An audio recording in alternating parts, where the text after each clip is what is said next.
Eu estou tão grato de estar novamente com vocês. Sinorá pregou aqui domingo passado, nos 2 cultos. Eu sei que foi uma bênção. E hoje eu espero que Deus me ajude a repartir com alegria e graça a palavra de Deus em nome do Senhor Jesus. Isso. Ficou bonito. Agora pensa, se você puder ajudar também, vê como vai ficar mais bonito. Só na sua ajuda, só a sua ajuda. Se você ajudar um pouquinho, porque o lindo do reino de Deus é quando todo mundo pode dar uma parcela só. Uma parcela só. Então eu queria pedir, todas as pessoas que levantaram nessa primeira vez, só para a gente ver, eu vou falar em nome de Jesus, aí você levanta, só quem já levantou, né? Eu espero servir vocês com a palavra nessa noite, na unção e para a glória do Senhor Jesus. Ok, tá bom, vocês viram, ficou bonito, né? Agora, se você puder ajudar, veja como vai ficar bem mais bonito. Se você também puder ajudar, juntamente com eles que vão repetir esse gesto. Eu desejo pregar a palavra de Deus e abençoar a sua vida nessa noite, em nome de Jesus. Ok. Fica mais bonito ou não fica? Só com uma partezinha nossa, irmão. Às vezes a gente despreza tanto, né, aquilo que nós podemos dar. Mas se você, claro, entenda, às vezes até eu também fico perdido no meio de tudo, né? Eu sei que às vezes você vai se perder quando você vê, eu já falei, mas fica ligado na próxima, que vai ser muito lindo, em nome de Jesus. Vamos lá. Ó, até eu agora me distraí, viu? Vamos lá, vai dar certo, vai ser legal. Eu sei, irmãos, pensa numa coisa, eu estou certo, se a gente não perder a unção do Espírito Santo, esta reunião, quando nós falarmos o nome do nosso Salvador, vai tremer, e muita gente vai ficar tão maravilhada, vai entrar nesse lugar, e só quando ela vê essa celebração, ela já vai ser tocada pelo Espírito Santo, fala, meu Deus, que povo apaixonado é aquele. Deus pôs no meu coração uma série, vamos começar hoje de 3 domingos, falando sobre o tema da Shalom de 2016. Existe mais de Deus para nós. Repita, por favor. Existe mais de Deus para nós. Diga assim, é uma notícia muito boa, que eu me alegro, né? Diga assim, existe mais de Deus para mim. Não, mas faz com um sorriso. Existe mais de Deus para mim. Diga assim, existe mais de Deus para a minha família. Existe mais de Deus para a minha célula. Existe mais de Deus para a nossa igreja. Existe mais de Deus para o Brasil. Sobre isso que eu quero falar hoje à noite, né? Existe mais de Deus. Semana que vem, eu estou com muita expectativa da palavra da semana que vem, que vai ser existe mais de nós para Deus. Eu acho que vai ser muito bom. E depois, existe mais de nós para vós, né? Existe mais de mim para... É isso, né, Juliana? Mais de nós para nós, é isso? De mim para você, é isso? Ok, então vamos nessa de hoje à noite. Existe mais de Deus para nós. 1 Coríntios capítulo 2, verso de número 9. Eu vou ler a primeira parte aí do texto, e aí todo mundo lê bem animado a segunda parte. Todavia, como está escrito, vocês?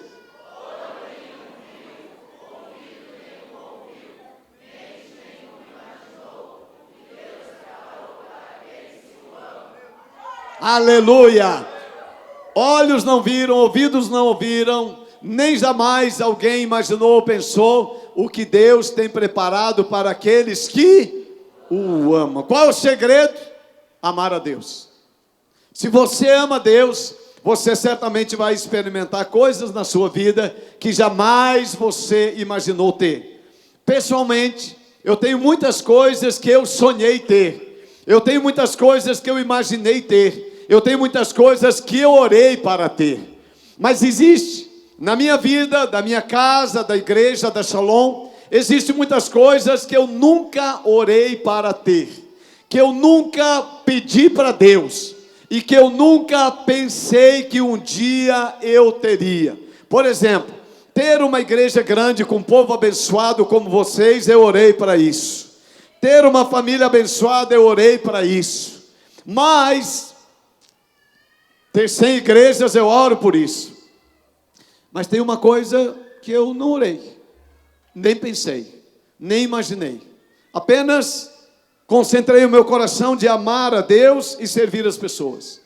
Eu nunca pensei, e eu nunca orei até alguns anos atrás, para termos igreja nos Estados Unidos para americanos. Eu nunca orei sobre isso. Nunca pedi isso para Deus, eu quero uma igreja nos Estados Unidos. Nunca orei para isso. Vamos multiplicar agora a nossa igreja lá para o estado do Tennessee. E eu nunca tinha orado por isso. Nunca orei, Deus, quero ter uma igreja lá no Tennessee. Não, mas nós vamos ter, em nome de Jesus, Ele vai nos dar. Então, se você ama a Jesus de novo, Ele vai te dar coisas que você não imagina. Por exemplo, eu estava ontem à noite na conferência da Shalom lá em Florianópolis, uma conferência muito abençoada. Eu estava, o Carlos estava comigo, obrigado por você me abençoar tanto. E eu estava vendo o Cláudio, que é a nossa ovelha. Talvez você quase nem sabe quem é, porque ele viaja demais. É o diretor de Adore Índia aqui no Brasil. E ele estava falando sobre o ministério do Nai, da Ju, na Ásia, Índia, Camboja e Tailândia. E tem uma coisa, aí ele estava falando lá algumas coisas. E quando ele falou, eu lembrei. Você sabe que eu nunca, Sinorá é engraçado. Deus vai realizar um sonho de jovenzinha que ela tinha. Quando eu a conheci, tudo bem, amor? Ela lia um livro. Como é que era o nome do livro que você lia lá do soldado? Camboja. Era a perseguição da igreja no Camboja.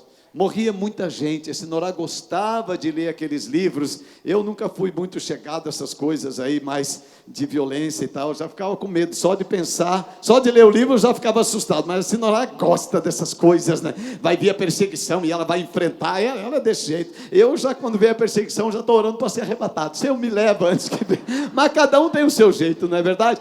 E a Sinorá, ela lia, né? Eu não lembro do nome do livro, mas tinha uma foto de um soldado, e ela amava aquelas histórias, né? Antes da gente casar. E agora, né? Eu sei que talvez ela não sonhou exatamente dessa maneira, mas eu sei que ela tinha um sonho, e agora em julho ela vai realizar esse sonho. Ela vai fazer uma pequena conferência e dar uma palavra lá no Camboja agora em julho. É verdade. Então ela ama Jesus e o Senhor vai realizar o sonho do coração dela. Mas eu nunca imaginei, né, nessa mesma viagem, né, eu vou acompanhá-la, né, quando eu chego a alguns lugares, gente, é impressionante. É quase vingança da Sinorá. Muitos anos aqui na igreja, enquanto a igreja estava crescendo, eu pregando e tal, aí as pessoas falavam assim: você que é a esposa do pastor Odilon. Sinorá era conhecida como esposa do pastor Odilon. Agora ela vai por aí com essa equipe poderosa que ela tem de mulheres, e ela faz esses eventos, né, de encontro com Deus. Aí depois eu vou fazer uma conferência na cidade, aí eu chego e eles falam: é ele que é o esposo da Sinorá. Então agora eu estou desse jeito assim. Mas eu não pensei, nunca passou na minha mente que depois de Camboja nós vamos fazer uma grande conferência lá em Tailândia. Eu nunca imaginei fazer uma conferência na Tailândia, nunca pensei. Agora a Bíblia diz: se você ama a Deus, Ele vai fazer coisas que você nunca ouviu, que você nunca pensou, mas Ele vai dar a você. Eu estou crendo em nome de Jesus, Ele vai dar a você. É o que a Bíblia diz. Por isso eu estou muito animado que Deus tem mais para mim e para você. Deus sempre vai nos surpreender. Não podemos explicar os feitos de Deus, mas podemos vivenciar os... É verdade, eu tinha esquecido que tem chegada de encontro. Estava empolgadinho, irmão. Mas vai ser muito bom. O Osninho passou uma mensagem agora à tarde, e ele disse, e eu queria também preparar isso. Ele falou assim: pastor Odilon, prepara a igreja, porque nós cremos que vai ter um grande mover da unção do Espírito Santo na chegada do encontro. Eu tenho falado com a Sinorá e com o Osni, Nós não queremos apenas uma entrada maravilhosa das pessoas que chegam no encontro com Deus. Nós queremos que elas repartam o que elas receberam com as nossas vidas. Nós queremos ter uma interatividade entre o que está acontecendo lá na chácara e com aquilo que vai acontecer no final da nossa reunião. Então eu estou com muita expectativa do que Deus vai fazer, né? O homem sempre se sentirá pequeno diante da grandiosidade das obras de Deus. Paulo tinha esse entendimento, que Deus tinha algo mais para a vida dele. Eu estava pensando, escrevendo essa palavra, irmãos, não posso falar a maioria, mas eu creio que um número grande de cristãos, eles ficam bem aquém daquilo que Deus gostaria de dar para eles. Existe muita coisa que Deus gostaria de colocar na sua mão, e as pessoas não entendem que existe mais de Deus, é para você. Eu realmente estou pensando, algumas megas igrejas no Brasil não foram fundadas e não foram pastoreadas, porque homens de Deus não entenderam que Deus tinha mais para eles, e se contentaram com coisas menores e coisas pequenas. Não está errado. Por exemplo, eu estava falando no Tadel na terça-feira passada, né? Meu primeiro emprego foi num posto de gasolina. Não tem nada errado você trabalhar de frentista, eu trabalhar de frentista. Eu gostava daquele trabalho, eu poderia ter ficado trabalhando como frentista. E se você fosse no Rio Grande do Sul e passasse lá no posto que eu trabalhava, né, eu estaria lá para te atender, eu estaria servindo você, eu ia abastecer bem o seu carro, eu ia limpar o para-brisa do seu carro, eu ia calibrar os pneus do seu carro, e eu ia desejar boa viagem para você. Não tem nada de errado nisso, porém, eu teria ficado tão aquém daquilo que Deus tem para eu fazer e também para você muitas vezes fazer, se eu não tivesse entendido o propósito de Deus e tivesse me acomodado, né, com aquele. Eu lembrei de uma coisa, né, claro que eu acho que eu não ia querer ficar de frentista, porque assim que eu fui contratado, tinha que usar macacão. Você sabe o que é macacão? Nem existe mais essa coisa, né? Mas os frentistas usavam macacão. E o número menor que tinha no posto, que eles me deram para eu usar, eu acho que quase servia no Zé Luiz. Gente, pensa numa coisa feia. Pensa, mas era grande para tudo que era lado, irmão. Pensa numa coisa, mas eu estava ali servindo. Porém eu entendi que existia mais de Deus para a minha vida. E por isso eu posso estar aqui servindo você, servindo o reino de Deus. Agora eu pergunto, será que não há no meio dessa congregação um homem, um jovem, uma irmã, um irmão, que se acomodou naquilo que Deus havia lhe dado como uma bênção inicial? Depois ele queria que você crescesse espiritualmente e que você entendesse o que ele poderia fazer, aonde ele poderia te levar, e talvez você ficou no primeiro nível, e por isso, aquela grande igreja que poderia estar existindo no Brasil, nunca existiu, e ninguém vai saber que ela estava para existir. Talvez, quantos médicos que estão aqui hoje à noite, que nunca se formaram, porque nunca pagaram o preço de entrar na faculdade, para fazer um curso de medicina, porque era difícil demais, então se contentaram com uma coisa menos do que Deus tinha para você. Quando eu olho esse texto, eu fico pensando, como nós vamos fazer para receber tudo que Deus tem para nós e desenvolver todo o nosso potencial? Efésios capítulo 3, Paulo está dizendo algo maravilhoso, e como diz respeito a nós, eu queria que você lesse bem forte junto comigo. Vamos lá. Aquele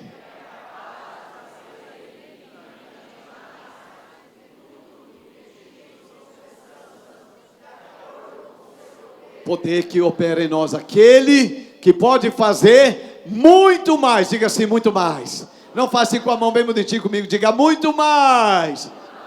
Todo mundo junto para o seu lado direito. Vamos ver. Muito mais. Deu certo ou virou confusão? Eu acho que vai, vamos ver, eu quero ver se vai dar, eu quero de novo assim, para ver se vai todo mundo para o mesmo lado, vamos lá, muito mais, olha que bonito, muito mais, ele diz assim, Deus tem infinitamente mais para você, do que você pode imaginar ou pensar, segundo o poder que opera dentro de você, diga assim, põe a mão no seu coração, diga assim, tem um poder, bem bonito, tem um poder, tem uma força que opera dentro de mim. Quando Deus, eu lembro do Emanuel Ziga, ele falando sobre esse texto, quando Deus quer fazer um milagre na sua vida, na sua família, Ele ativa esse poder que está dentro de você, Ele ativa esse poder, e você vai ter fé, para acreditar em coisas sobrenaturais, você vai ter fé, para operar coisas sobrenaturais, porque Ele é poderoso para fazer muito mais além. Diga muito mais além. Deus, por mais que você imagine, fique pensando o que Deus vai fazer com você, eu estou certo que nós não podemos entender tudo que Deus vai fazer para nós. Paulo nos traz uma revelação profunda ainda nesse capítulo do amor de Deus. A partir do verso 14, ele diz assim: por esta razão, ajoelho-me diante do Pai. Queridos, deixa eu fazer uma parênteses aqui. Paulo era um homem tão espiritual, mas ele dobrava os seus joelhos diante de Deus. Deixe-me fazer uma pergunta. Você tem dobrado os seus joelhos diante de Deus? Você tem se prostrado diante de Deus? Paulo, ele diz, eu me ajoelho diante de Deus. Eu quero incentivar você, meu irmão, minha irmã. É tempo de dobrar os nossos joelhos diante de Deus. É tempo de orarmos, é tempo de buscarmos ao Senhor. É tempo de dedicar vida de oração para Deus. Eu sei que muitos de vocês, já oram muito. Mas o meu desejo, é que essa igreja, que o povo de Deus faça como Paulo. Por esta razão eu me ajoelho diante de Deus. As pessoas que mais têm entendido o amor de Deus são pessoas que têm gastado tempo em oração. Oração é uma coisa fora de moda da igreja dos nossos dias. Oração não é um assunto falado, ensinado e motivado as pessoas a orarem. Nós somos motivados a receber bênção, nós somos motivados a ganhar algo de Deus, mas a oração é algo necessário nesses dias. Diga, eu preciso orar. E ele diz, Paulo diz, sabe por quê? Que eu dobro os meus joelhos diante de Deus e Pai, do qual recebe o nome toda a família nos céus e na terra. Eu oro, ele diz, para que com as suas gloriosas riquezas, Ele os fortaleça no íntimo do seu ser com poder, por meio do seu Espírito, para que Cristo habite em seus corações mediante a fé. E oro para que vocês, arraigados e alicerçados em amor, possam juntamente com todos os santos, diga, com todos os santos, compreender a largura, o comprimento, a altura e a profundidade, e conhecer o amor de Cristo, que excede todo entendimento ou conhecimento, para que vocês sejam cheios de toda a plenitude de Deus. Queridos, nós não vamos ser cheios de Deus, nós não vamos ser cheios da plenitude de Deus, nós não vamos conhecer a profundidade do amor de Deus, nós não vamos conhecer a largura do amor de Deus, sem antes dobrar os nossos joelhos diante de Deus. Eu estava falando esses dias numa conferência, eu estou desejoso que venha uma onda do Espírito Santo sobre a igreja no Brasil, que a gente volte a ser conhecido, como Jesus disse que a igreja passou desapercebido, vou repetir, eu estou desejoso que a gente volte a ser conhecido como Jesus disse que nós seríamos conhecidos. A igreja deveria ser conhecida como casa de oração, ou seja, um lugar onde as pessoas oram muito. E eu sei que o Espírito Santo vai nos despertar para a oração, porque os pastores, a liderança de um rebanho, eles são muito chaves. Aquilo que nós fazemos, nós liberamos para o povo fazer. Se nós mandamos as pessoas fazerem, mas nós não fizermos, não há uma liberação espiritual sobre o rebanho. E Deus nos tem motivado demais, tem custado, mas a gente está indo bem, nós vamos vencer. Todos os pastores de tempo integral, né, e boa parte da equipe de tempo integral, nós estamos orando de terça até sexta, das 3 às 4 horas da manhã. Irmão, eu te falo, não é uma coisa fácil, mas é uma coisa possível. Eu sei que alguns de vocês não têm como fazer isso nesse horário, eu compreendo. Mas o meu desejo é que você encontre durante o seu dia um tempo para podermos orar e buscar a Deus. Rejane e Antônio, eu gostaria tanto que o nosso clube do tempo, pessoas que têm tanto tempo disponível, se transformasse um dia num lugar de muita oração.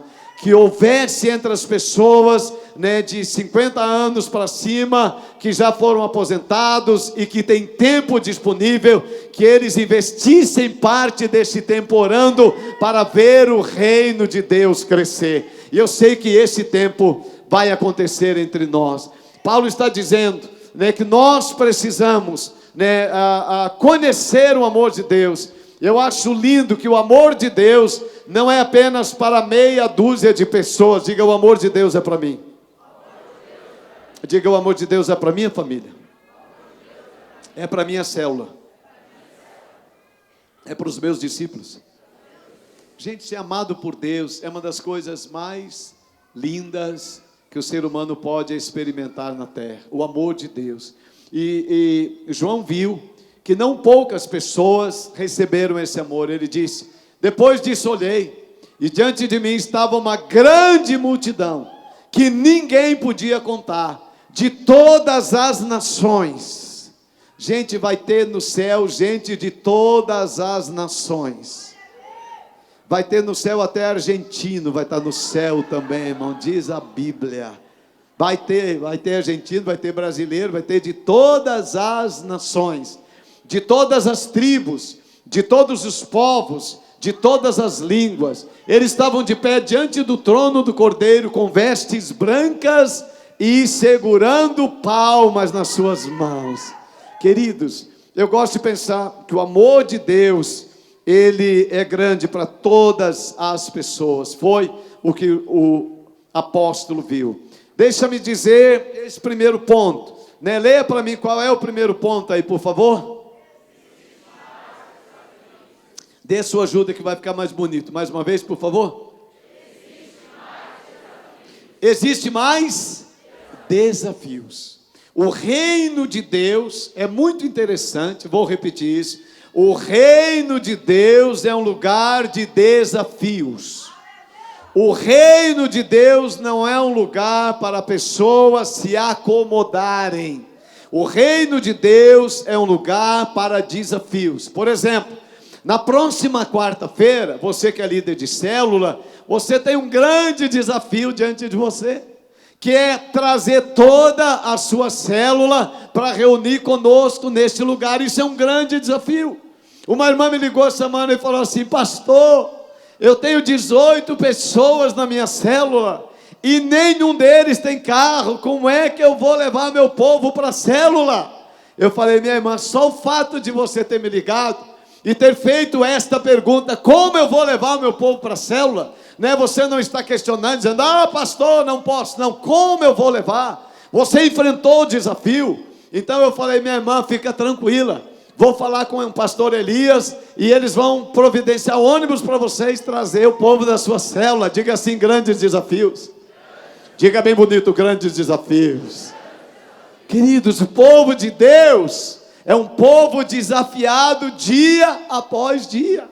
Tem desafio, por exemplo, eu comecei 2 semanas, uma célula lá em casa. Faz mais de 10 anos que eu não lidero uma célula. Que desafio para mim, meu irmão. Você está melhor que eu. Você já é líder de célula, já multiplicou, vai multiplicar de novo. E eu estou lá com o desafio agora, né, de arrumar gente para a minha célula. Estou grato a Deus porque já tem umas alminhas lá, entendeu? Então, mas eu estou nesse desafio. Nós temos grandes desafios. O reino de Deus é um reino de desafio. Eu fico preocupado se não há desafio para a sua vida. Talvez o reino de Deus não está fluindo forte dentro de você. Porque a Bíblia diz que o reino de Deus é um lugar de desafios. Você vai ser desafiado. Por exemplo, eu olho tantas pessoas, né, desafiadas. A Juliana vai ter um evento de música agora em junho. Vai ser o congresso de louvor e adoração do Shalom Louvor, Louvor Shalom. Ela tem um desafio. Ela falou comigo. Ela quer gravar um CD nesse congresso. Vou falar de novo. Eu já sei como é que eu faço para vocês ficar bem animados. Louvor Shalom quer gravar um CD no próximo congresso para exaltar o nome de Jesus. É isso? É um desafio. Eu sei que é um desafio. É um grande desafio. Os adolescentes estão organizando o primeiro congresso de adolescentes da Shalom. É um desafio, Samuelzinho. É um grande desafio. Então, nós temos muitos desafios. A Sinorá vai para Macapá, daqui a um mês, eu acho. É um mês, né, amor, que você vai? Macapá é lá perto do fim do mundo, quase chegando no fim do mundo. Quantas mulheres você vai levar com você? 27. Levar 27 mulheres para perto do fim do mundo é um desafio, irmão. É um grande desafio. Nós vivemos debaixo de muitos desafios. E esse é o reino de Deus. O reino de Deus é um reino de desafios. Eu te pergunto, o que é que está desafiando você no reino de Deus? O que é que você tem ouvido o Espírito Santo desafiar você para o reino de Deus? Eu estou com um grande desafio.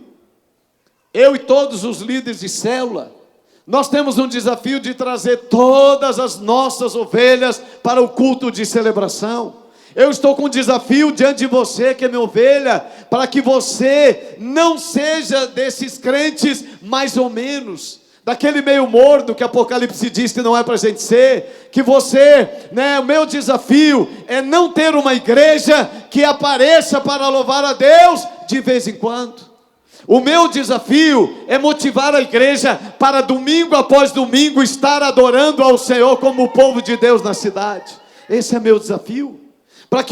Para que nós não sejamos, né, daqueles que fazem a obra de Deus mais ou menos, mas que sejamos uma geração de pessoas apaixonadas por Jesus. Esse é o desafio. Nós temos muitos desafios. Qual é o seu desafio para o reino de Deus?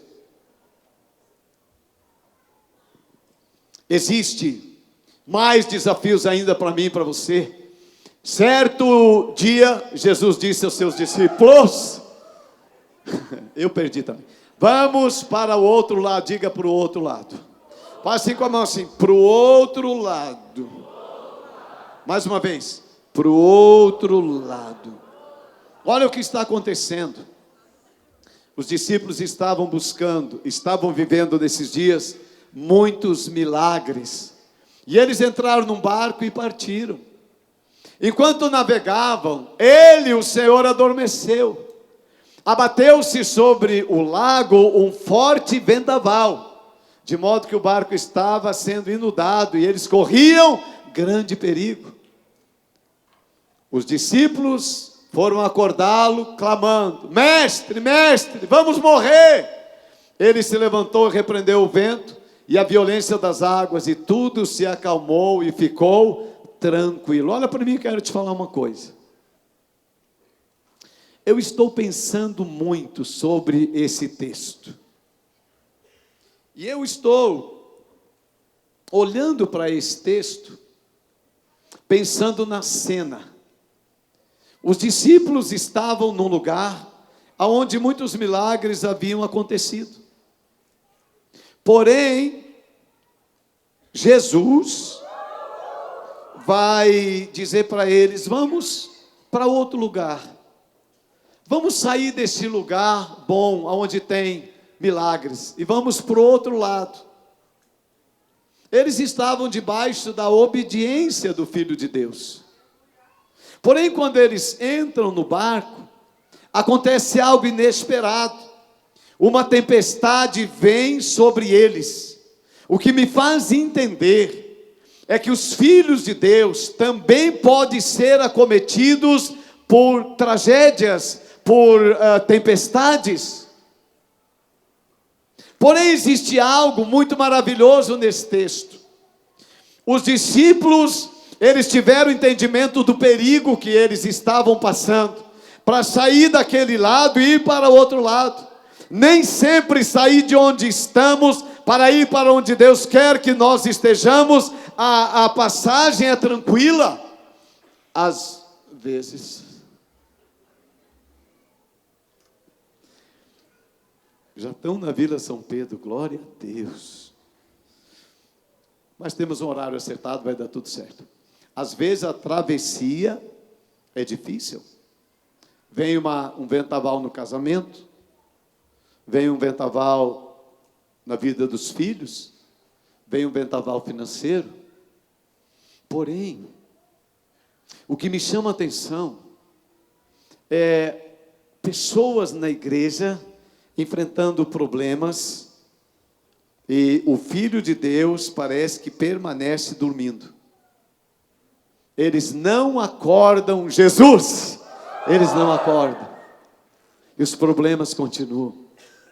Eu tenho pensado, uma igreja não será relevante, uma vida com Deus não será relevante, se o Filho de Deus não se levantar para resolver os problemas da minha vida e da sua vida também. O Filho de Deus, ele quer ser chamado para resolver os problemas. Se há alguma dificuldade no seu casamento, se há alguma dificuldade na sua família, se há alguma dificuldade na sua célula, se há alguma dificuldade na igreja, se há alguma dificuldade no Brasil, acorde Jesus, chame o Filho de Deus, e Ele vai resolver. Nós precisamos experimentar uma vida com Deus, que Ele mesmo resolva as coisas da nossa vida. O Evangelho me assusta um pouco, isso é culpa nossa, não do Evangelho, mas servimos um Evangelho, que ele não pode resolver os problemas da nossa vida. O Evangelho não está sendo definitivo para mudar a nossa história.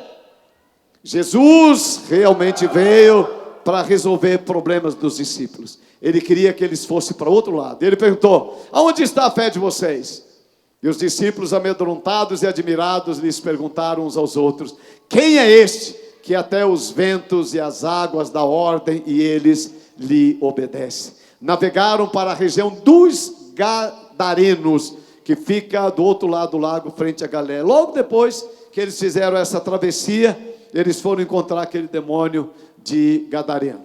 A vida com Jesus é uma vida cheia de desafios.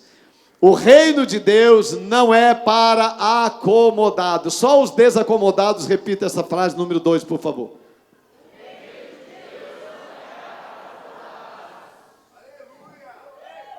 O reino de Deus não é para gente acomodada. O reino de Deus é para gente inconformada.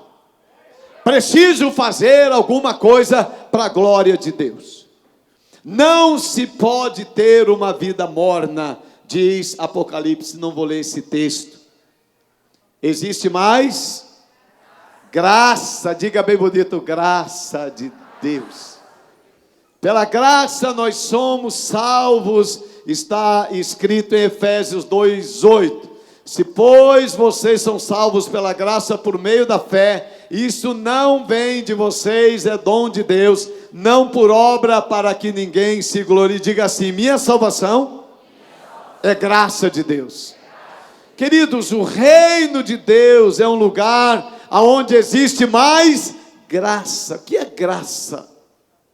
Graça é favor imerecido, ou seja, você ter algo que você não merece ter.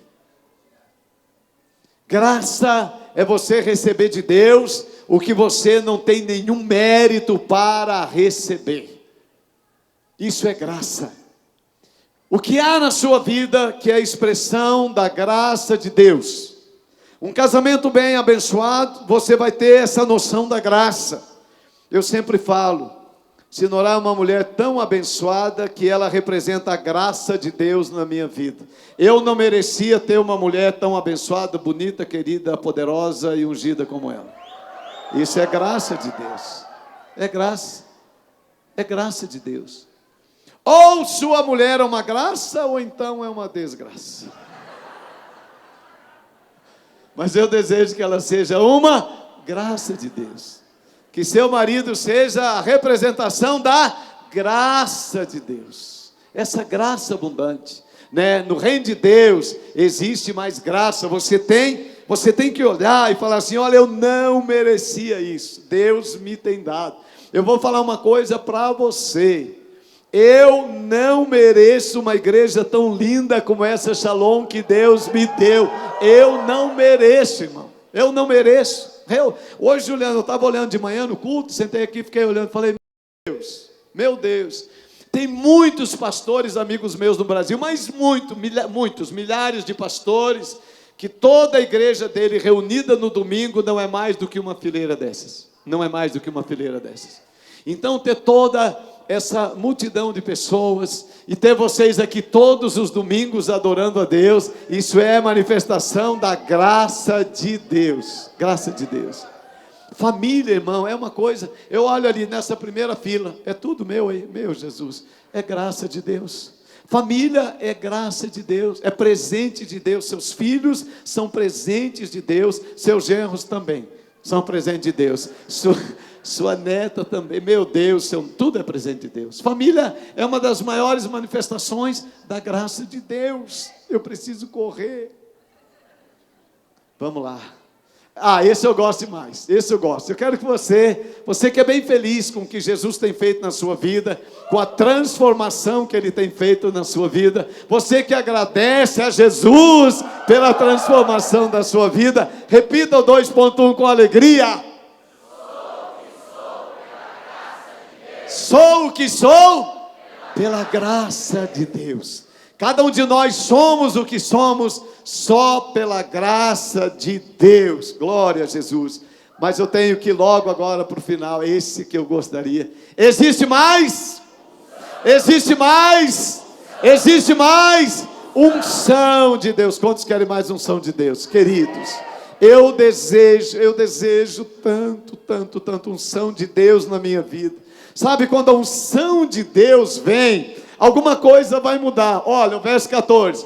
Por isso é que foi dito: desperta tu que? Desperta tu que? Levanta-te dentre os mortos e Cristo resplandecerá sobre ti. Jesus, não é Jesus, não é Paulo. Paulo está falando desse morto. É morto físico ou morto espiritual? É possível dormir fisicamente só, ou a gente dorme espiritualmente? Tem gente crente que está dormindo espiritualmente. Você sabe como eu já vi, às vezes eu estou pregando, e eu não gosto muito quando isso acontece, mas acontece. Tem gente que está dormindo. Diz que uma vez um pastor estava pregando e aí o diácono na frente começou a dormir. O pastor ficou incomodado. Ele não gostava de ver ninguém dormindo quando ele estava pregando. E aí ele fez assim um gesto para a esposa: acorda o diácono. E ela disse: foi o senhor que fez ele dormir, acorde o senhor. Nossa, essa é boa demais, não é verdade? Gente, a gente pode dormir espiritualmente. O cansaço do trabalho, do reino, pode nos fazer dormir. Mas Paulo está dizendo que é para despertar. Faz assim com muito amor, assim, com muito respeito. Se quem está do seu lado é conhecido, se não, não toca, porque a gente não sabe o que vai dar. Mas se for conhecido, põe a mão assim no ombro, na cabeça e fala: acorda, irmão, acorda, irmão, acorda. Paulo é isso que ele diz: olha, vocês não podem ficar dormindo. Vou falar uma coisa para você. Eu vou falar algo para você, me ajude, faça a sua parte. Nós vamos acordar o culto de domingo à noite no poder do Espírito Santo. Já está acordando. Porque toda vez que nós falamos em nome de Jesus, algo acontece. Vai acordar, irmão, vai acordar.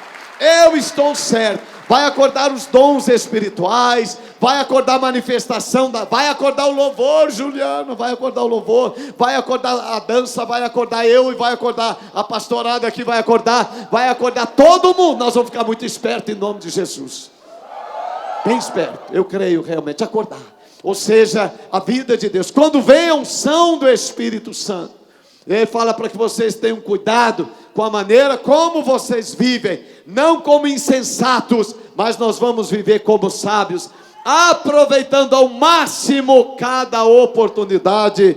Já dizia Paulo, porque os dias são maus. Portanto, não sejais insensatos, procure compreender qual a vontade do Senhor. Não vos embriagueis com vinho, que leva à libertinagem, mas deixem-se encher pelo Espírito Santo. Não bebam vinho, não se embriaguem, mas encham-se do Espírito Santo. Paulo está dizendo: sejam cheios do Espírito Santo. João 1, verso 4 diz: certa ocasião, enquanto comiam com eles, deu-lhes esta ordem: não saiam de Jerusalém, mas esperem pela promessa de meu Pai, da qual lhes falei. Pois João batizou com água, mas dentro de poucos dias vocês serão batizados com o Espírito Santo.